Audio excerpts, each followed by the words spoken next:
Peut-être une illustration aidera-t-elle à montrer le rapport entre la foi, la confiance et l'épreuve. Imaginez que vous vivez au 10e étage d'un immeuble lorsque l'alarme incendie se déclenche. Vous vous élancez vers l'escalier, mais il est hélas déjà rempli de fumée. Vous retournez dans votre appartement, vous poussez un drap mouillé devant le bas de la porte et vous essayez de trouver une solution pour vous en sortir. Comme la fumée commence à envahir la pièce, vous ouvrez la fenêtre, vous montez sur le rebord et vous vous souvenez de ce qu'on vous enseignait à l'école lorsque vous étiez enfant. Si tu crois suffisamment, tu peux tout faire. Alors que vous êtes perché au 10e étage sur le bord de votre fenêtre et que vous regardez en bas, vous essayez de vous convaincre que si vous battez assez fort des bras et que vous croyez que vous êtes capable de voler, alors vous en êtes capable. Je crois que je sais voler, je crois que je sais voler. Tentez-vous de vous persuader. Mais nous savons tous que, quelle que soit la manière dont vous battez des bras, quelle que soit votre croyance en votre capacité à voler, si vous sautez de ce rebord, vous vous jetez dans la mort.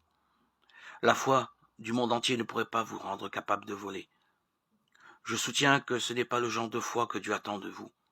Ce genre de foi est stupide et peut être risqué pour votre santé. Voyez maintenant un scénario légèrement différent. Votre appartement est enflammé, vous constatez qu'il n'y a aucune issue de secours à part la fenêtre. Vous montez sur le rebord et cette fois-ci, quel soulagement, les pompiers ont déjà déployé une gigantesque bâche. Un pompier, solidement charpenté, vous crie à travers son haut-parleur: sautez, on vous rattrapera. Là, vous êtes face à une décision qui va mettre votre foi à l'épreuve. Pas votre foi en Dieu, mais votre foi envers les pompiers. Vous devez décider de leur faire confiance ou pas. Sont-ils capables de me rattraper? Leur bâche va-t-elle tenir le coup? Vous devez remettre votre vie entre leurs mains, et vous ne le feriez jamais sans la foi, c'est-à-dire sans avoir confiance en eux. Jamais vous n'avez sauté du 10e étage, mais si vous décidez de leur faire confiance, vous ferez littéralement un saut dans la foi.